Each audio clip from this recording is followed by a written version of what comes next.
യഥാർത്ഥത്തിൽ ഈ പൂഞ്ഞാർ കേശവന് എത്ര തന്തന്മാരുണ്ട്? ഞാൻ ജയിലിലിരിക്കുമ്പോൾ വായിച്ചു. പത്രക്കാർ ചോദിച്ചു ആരെ കാണാനാ പോയെന്ന്. അപ്പോൾ എന്റെ അപ്പനെ കാണാനാ പോയത്. ആ അപ്പം വന്നതാണെന്ന് പറഞ്ഞോളാം പറഞ്ഞു. എനിക്ക് ഒരു തന്തയേ ഉള്ളൂ, അത് ബഹുമാനപ്പെട്ട നരേന്ദ്രമോദിജി തന്നെയാണ്. മാറുന്ന പ്രശ്നമില്ല.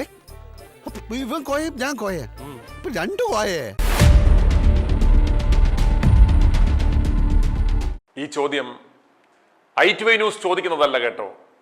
പൂഞ്ഞാർ കേശവന്റെ ഇന്നത്തെ ആ പ്രതികരണം കണ്ട കേരളത്തിലെ ജനങ്ങൾ ചോദിക്കുന്ന ചോദ്യമാണ്, ജോർജ് ശരിക്കും തനിക്ക് എത്ര തന്തന്മാർ ഉണ്ട് എന്ന്.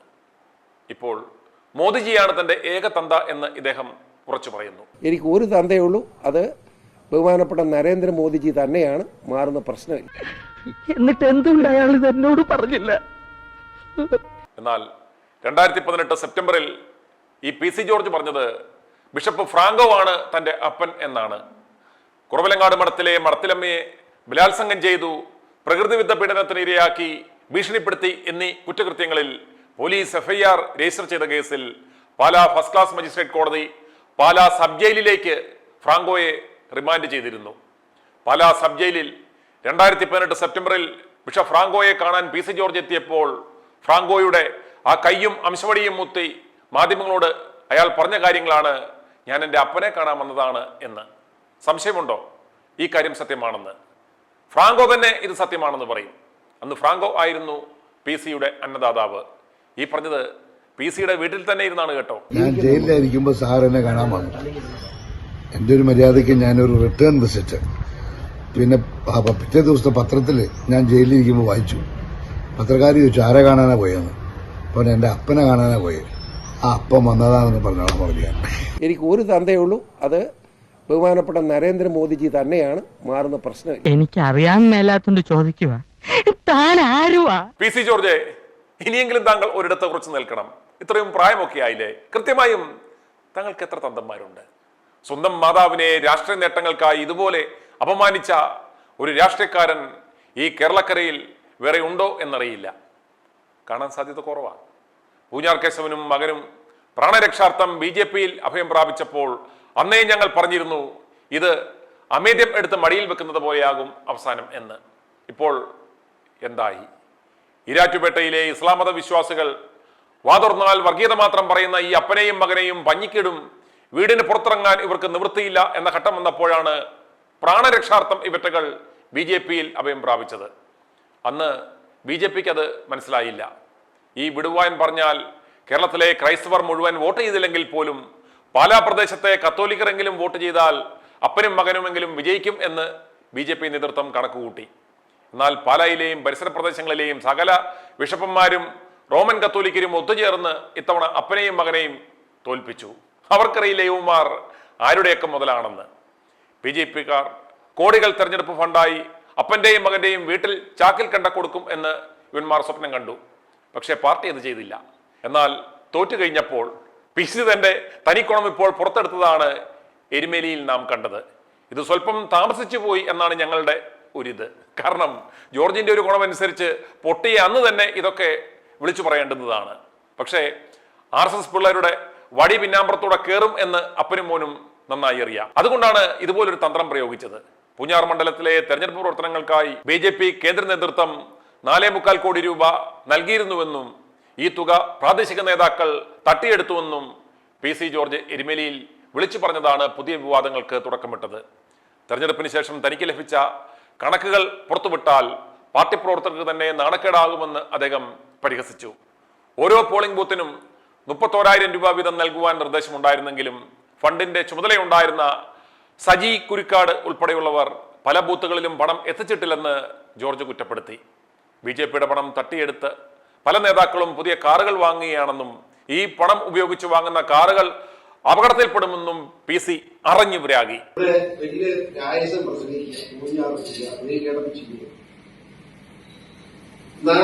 കോടി രൂപ ചെലവഴിച്ചിട്ടുണ്ട് പാർട്ടി ഈ തെരഞ്ഞെടുപ്പിൽ. അറിയാമോ? എത്ര പേർക്കറിയാം?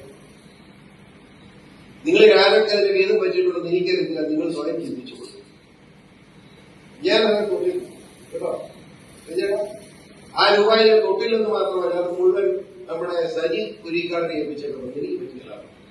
സാമ്പത്തിക കാര്യത്തിൽ ഇടപാടില്ല. സാമ്പത്തിക കാര്യം അവിടെ ഇലക്ഷൻ കഴിഞ്ഞ് എല്ലാവരും വിളിച്ചു ചോദിച്ചപ്പോൾ ഞാൻ ചോദിച്ചു, സജി ആ കണക്ക് തരാമോ? ഒരു കണക്ക് തരാമെന്ന് 3 ദിവസം കഴിഞ്ഞപ്പോൾ ഒരു കണക്ക് ഇരിക്കുമെന്ന് 4,45,00,000 രൂപ ചെലവായതായിട്ട് കണക്കുണ്ട്. ഞാൻ ആരെയും കാണിക്കാൻ പോയില്ല. കാരണം അത് കാണിച്ചാൽ നമ്മുടെ പാർട്ടി പ്രവർത്തകർ കൂടെ നടക്കണം. അത് പലരും ഞാൻ വിളിച്ചു ചോദിച്ചാൽ അവർ അറിഞ്ഞിട്ടില്ല. പക്ഷെ ഞാൻ വിട്ടാതിരിക്കാന്നുള്ളതാണ് മാത്രം. ഞാൻ വിടുന്നില്ല, ഇപ്പോഴും വിട്ടാൻ തരാറില്ല. പക്ഷെ നിങ്ങളുടെ മനസ്സിൽ തോന്നാം നിങ്ങൾ ആരെങ്കിലും എടുത്തോ അതിനകത്ത് പാർട്ടിക്ക് വേണ്ടി വല്ലതും ചെയ്തോ? വിജയനഗരം കിടപ്പുണ്ട് കേട്ടോ, ഉറപ്പില്ല. ഒന്ന് ആലോചിച്ചു. ഒരു ബൂത്തിൽ 31,000 രൂപ വെച്ച് കൊടുക്കാൻ ശക്തമായ നിർദ്ദേശം കൊടുക്കുക. എത്ര ബൂത്തിൽ കൊടുത്തു? നമ്മൾ ചിന്തിക്കാൻ വേണ്ടി പറയുക. ഇങ്ങനെയാണോ പാർട്ടി പ്രവർത്തനം?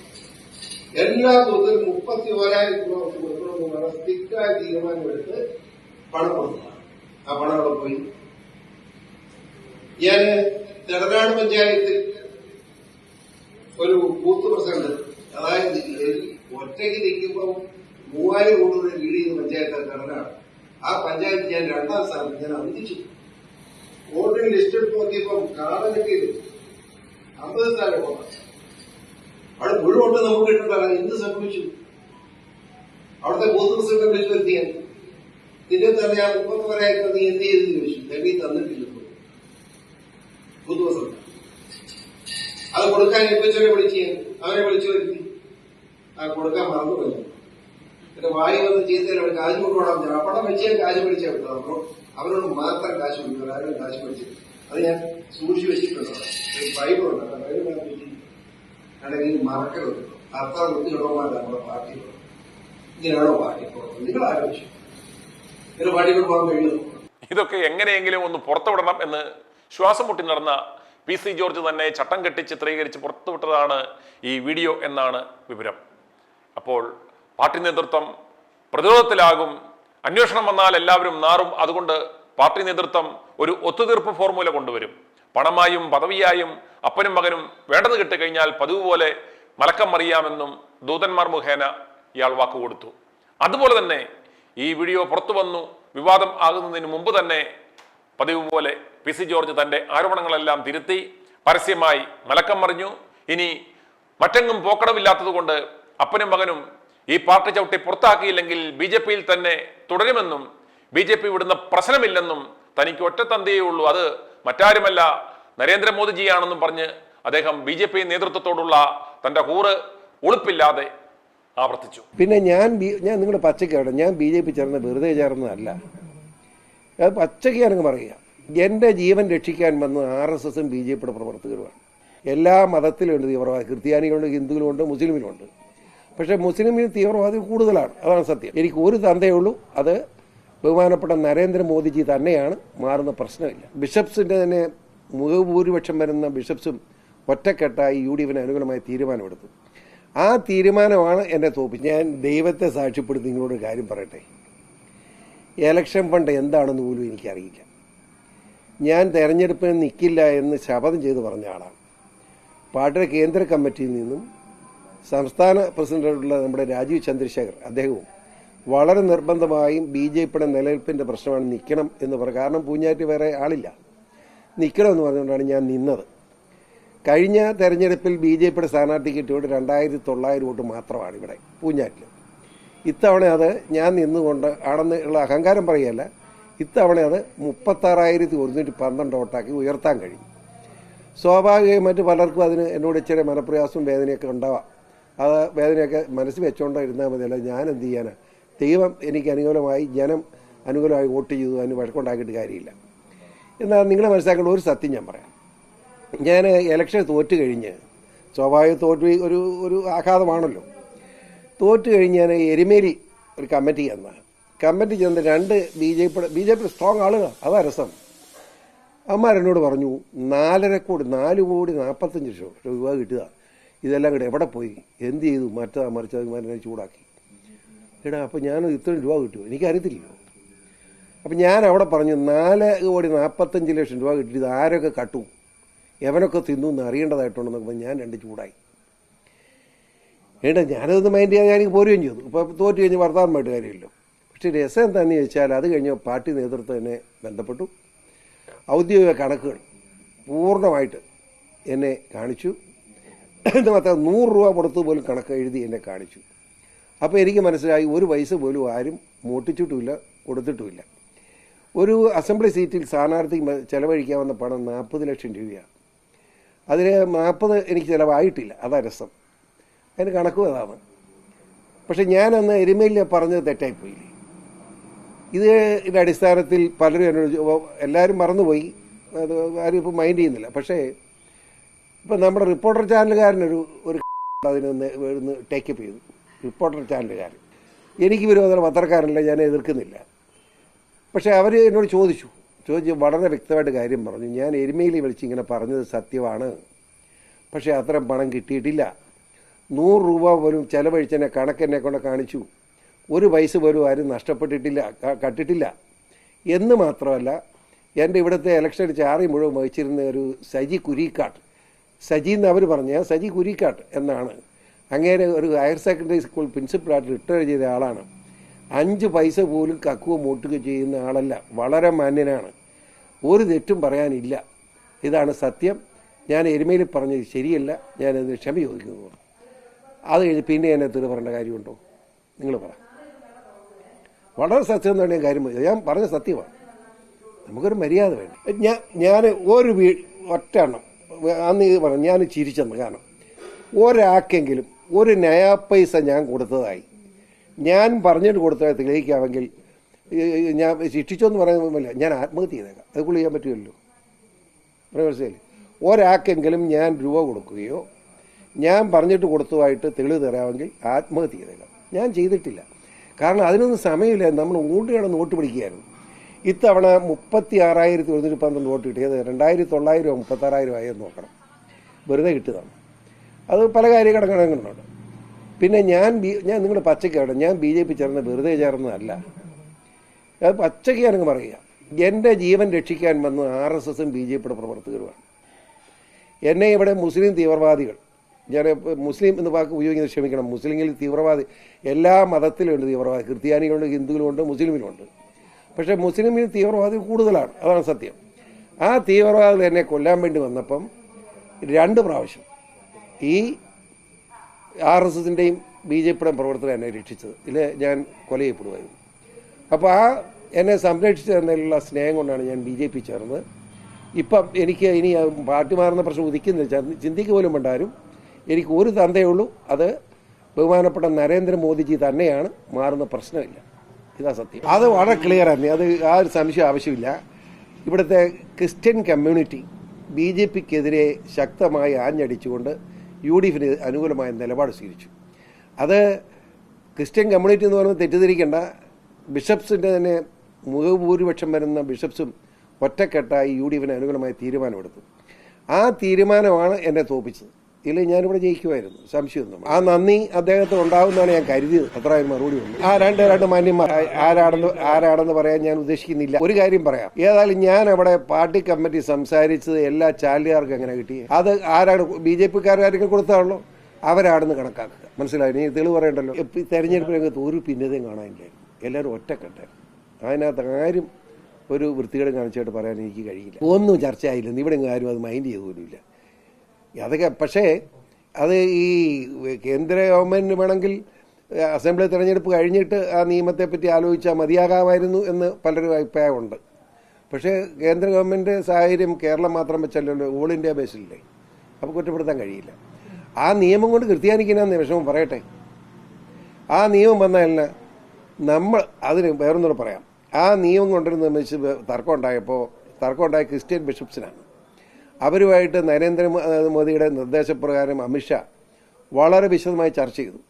എന്ന് മാത്രമല്ല, ഇവരുടെ പേടി എന്താണെന്ന് മനസ്സിലായി. അതുകൊണ്ട് അമിത്ഷാ വാക്ക് പറഞ്ഞു, ഇന്നലെ എന്ത് നടന്നു എന്ന് നോക്കുന്നില്ല, ഈ നിയമം പാസ്സാകുന്ന അന്ന് മുതലുള്ള നിയമമേ നോക്കുന്നുള്ളൂ. അപ്പോൾ അവർക്ക് പേടിക്കേണ്ട കാര്യമില്ലല്ലോ. ഭയങ്കര സന്തോഷിച്ച് മിത്രന്മാർ പുറത്തിറങ്ങിയ തിരിച്ചു വർത്താനം പറയിച്ചു. പിന്നെ എങ്ങനെ നന്നാവും ഇത്? ക്രിസ്ത്യൻ സമുദായത്തിന് തന്നെ വളരെ അപകടകരമായ നില ഉണ്ടായിക്കൊണ്ടിരിക്കുക. ഈ നമ്മുടെ ബിഷപ്സൊക്കെ, ഈ ബിഷപ്പ്മാർക്ക് ഇതൊക്കെ ആലോചിക്കുന്നത് നല്ലതാണ്. അവരെ ബിഷപ്പാക്കി വെച്ചിരിക്കുന്ന, അച്ഛന്മാരാക്കി വെച്ചിരിക്കുന്നതൊക്കെ ഞങ്ങൾ വിശ്വാസികളാണ്. ആ വിശ്വാസികളെ മുഴുവൻ വെള്ളത്തിലാക്കരുത് എന്ന് ചിന്തിക്കാനുള്ള ധാർമ്മികത അവർക്കുണ്ടാകണം തന്നെയാണ് എൻ്റെ അഭിപ്രായം. ഞാൻ പറഞ്ഞത് ശുദ്ധ തന്തയില്ലാത്തവൻ, ആ വാക്ക് തന്നെ നിങ്ങൾ കൊടുക്കണം. ശുദ്ധ തന്തയ്ക്ക് പുറക്കാത്തവൻ, അതായത് മനസ്സിലാക്കണം. അവനെ ജില്ലാ പഞ്ചായത്ത് പ്രസിഡന്റ് ആക്കണവൻ ഈ ജോസഫ് ഗ്രൂപ്പിൻ്റെ സ്ഥാനാർത്ഥിയായിട്ട് നിർത്തി ജയിപ്പിച്ച് അവനെ കൊണ്ടുവന്ന് ജില്ലാ പഞ്ചായത്ത് പ്രസിഡന്റാകാൻ നമുക്ക് വോട്ടില്ല, മാണി ഗ്രൂപ്പിന് വോട്ട് കൊടുക്കുകയില്ല. അങ്ങനെ വന്നപ്പം CPMൻ്റെ AKG സെൻറ്ററിൽ പോയി എല്ലാ നേതാക്കന്മാരെയും കണ്ട്, മാത്രം VS-നെ കൊണ്ട് തന്നെ സ്ട്രോങ് ആയ നിലപാട് സ്വീകരിച്ച് ഇവനെ സ്ഥാനാർത്ഥിയാക്കി. ഇവൻ ജില്ലാ പഞ്ചായത്ത് പ്രസിഡന്റായി. 2 ആഴ്ച കഴിഞ്ഞപ്പോൾ മാണി ഗ്രൂപ്പിൽ ചേർന്നു. ആ പാരമ്പര്യം അവനുള്ളത്, മനസ്സിലായോ? ഈ തന്തയ്ക്ക് വർക്കാത്തരം കാണിച്ച് പഠിച്ചവൻ തന്തയ്ക്ക് വർക്കാത്തരം പറഞ്ഞുകൊണ്ടിരിക്കും. നമുക്ക് നിയന്ത്രിക്കാൻ പറ്റില്ല. അവന് വെറും ചായക്കട, ഞാൻ ചെറുതാക്കുകയല്ല, ചായക്കട ചായ എടുത്ത് കൊടുത്തുകൊണ്ടിരുന്നവനാണ്. അവന് എങ്ങനെ അഭിപ്രായം എനിക്ക് അവിടെ ആൾക്കാർ ചോദിച്ചാൽ പറഞ്ഞു തരും. ഒരു വടക്കേ മുറി അച്ഛനുണ്ടായിരുന്നു. ആ അച്ഛൻ്റെ രഹസ്യ ബ്ലേഡ് കച്ചവടക്കാരനായിട്ട് ഇവൻ മാറി. ഒരു സുപ്രഭാതത്തിൽ സ്കൂട്ടർ ആക്സിഡൻറ്റിൽ അച്ഛൻ മരിച്ചുപോയി. അതോടുകൂടി കുളത്തുങ്കൻ സമ്പന്നനുമായി. അതിനെപ്പറ്റി പറയാനുള്ളൂ, മനസ്സിലായില്ലേ? ഞാൻ അങ്ങനെ സമ്പന്നനായതിൽ കുടുംബപരമായിട്ടുള്ള സ്വത്തായിരുന്നത് ഞാൻ ഉണ്ടാക്കിയതല്ല. എവിടെയെന്ന് പറയട്ടെ, വൃത്തികെട്ടവൻ അവൻ്റെ സ്വഭാവം. ഞാൻ അവൻ്റെ സ്വഭാവം പറഞ്ഞില്ലേ? ജോസഫ് ഗ്രൂപ്പിൽ നിന്ന് ജില്ലാ പഞ്ചായത്ത് പ്രസിഡന്റായ പിറ്റേ ആഴ്ച മാണി ഗ്രൂപ്പിൽ ചേർന്ന് വൃത്തികെട്ടവനവൻ. അവനിട്ട് കളന്മാരിച്ചോട്ടെന്ന് വർത്താനം പറഞ്ഞു. ഞാൻ BJP-കാരനാണ്. കോൺഗ്രസിന് ആരോട് സംസാരിച്ചവൻ പറയട്ടെ. ഞാൻ കോൺഗ്രസ് ആരോട് സംസാരിച്ചിട്ടില്ല. വേറൊന്നും മനസ്സിലാക്കണം, കോൺഗ്രസിലും കമ്മ്യൂണിസ്റ്റിലും BJP-യിലും ഒക്കെ ഈ വ്യക്തികളുമായി വളരെയേറെ അടുപ്പമുള്ള എല്ലാവരും ഉണ്ട്. BJP-യിലും ദേശീയ മുന്നണിയിലും എല്ലാ പാർട്ടിയിലും ഉണ്ട്. ജോസഫിനെ കണ്ടെന്ന് ഞാൻ കണ്ടു. എന്നെ അതിനെ കണ്ടോ? എനിക്ക് സൗകര്യം ഉണ്ട് കേട്ടെ. എന്നാ കണ്ടേ? അതും കൂടെ പറഞ്ഞേക്കാം. PC ജോസഫ് പുള്ളി ഇപ്പോൾ ഈ ആന്റണി രാജുവിൻ്റെ പാർട്ടിയാണ്. PC ജോസഫിൻ്റെ ഭാര്യ, ഞങ്ങൾ ഒരു എറണാകുളത്ത് പഠിച്ചവരാണ്. ഭാര്യ അസുഖമായി കിടപ്പിലായി. അപ്പോൾ അവരെ ഒന്ന് കാണുക എന്നൊരു മര്യാദ വെച്ച് ഞാൻ ജോസഫിനെ മൂവാറ്റുപുഴ കണ്ടപ്പോഴാണ് ഇങ്ങനെ പൗളി കുഴപ്പമില്ലാതൊക്കെ ഇരിക്കുന്നത്. എന്നാ ഒന്ന് കണ്ടേക്കാം, അതുകൊണ്ട് ഇവിടുന്ന് പോയതാണ്. അവിടെ ചെന്ന് പൗളി ആൻറ്റിയെ കണ്ട് കുറച്ച് നേരം വർത്താനമൊക്കെ പറഞ്ഞ് സ്നേഹം പറഞ്ഞ് തിരിച്ച് വരുമ്പോൾ കൃത്യം ജോസഫിന് മിന്നു കടങ്ങി പോരുന്നേ. എന്നാ ഇവിടെ കയറും പറഞ്ഞു. അങ്ങനെ കയറി കുറച്ച് നേരം വർത്തമാനം പറഞ്ഞു. ഒരു ജോസഫ് ആയണ്ട് ഈ ചാനലും കണ്ടുകൊണ്ടിരിക്കുകയായിരുന്നു. പുള്ളിക്ക് മിണ്ടാൻ പോലും ബുദ്ധിമുട്ടുണ്ട്. ഞാൻ സംസാരിച്ചപ്പോൾ ഞാൻ കൂടുതൽ സംസാരിക്കില്ല, പൊക്കോട്ടെ സ്തുതിയിൽ ഞാൻ പോരുകയും ചെയ്തു. ഇതാണ് കണ്ടത്. അതിന് എന്നെ കുഴപ്പം എനിക്ക് മനസ്സിലായില്ല. നിങ്ങൾ ഒരാളെ വഴി വെച്ച് കണ്ടാൽ മിണ്ടാതെ പോകണം. ഞാൻ ഇങ്ങനെ വൃത്തികളൊക്കെ പറഞ്ഞ് എങ്ങനെ നോക്കുന്നത്? ഞാൻ ദൈവം സാക്ഷിക്കാൻ പറയട്ടെ, എനിക്കറിയില്ല. കാരണം ഞാൻ ഒരു പൈസയായിട്ട് ബന്ധപ്പെട്ടിട്ടില്ല. ഒരു പൈസ ഞാൻ കൊടുത്തിട്ടുമില്ല, വാങ്ങിയിട്ടുമില്ല. മനസ്സിലായില്ലേ? അത് നിങ്ങളിവിടെ പാർട്ടികളാക്കാൻ വന്ന് എനിക്കറിയില്ല. ഞാൻ ഇലക്ഷന് വോട്ടം നടത്തുകയല്ലാതെ ഒരു മനുഷ്യനോട് പോലും സാമ്പത്തിക കാര്യം ചർച്ച ചെയ്തിട്ടേയില്ല. ഇത് ആരാ കാശ് കൊടുത്തതെന്ന് ചോദിച്ചാൽ പോലും പറയാൻ എനിക്കറിയത്തില്ല. കാരണം ഞാൻ ബന്ധപ്പെട്ടിട്ടേ ഇല്ല. എന്നെ ബന്ധപ്പെട്ടിട്ട് പിന്നെ ഞാൻ എന്നെ ചെയ്യും? ഇതാ സത്യം. നിങ്ങൾ പറ. ഇതൊക്കെ കണ്ടാൽ ആരും ഈ ജോർജിനോട് ചോദിച്ചു പോകില്ലേ, ജോർജ് തനിക്ക് ശരിക്കും എത്ര തന്തമാരുണ്ട് എന്ന്? i2i News, an eye for truth. i2i News subscribe ചെയ്തിട്ടില്ലാത്തവർ ഇപ്പോൾ തന്നെ സബ്സ്ക്രൈബ് ചെയ്യുക. നോട്ടിഫിക്കേഷൻ ലഭിക്കുവാൻ ബെൽ ബട്ടണും അമർത്തുക.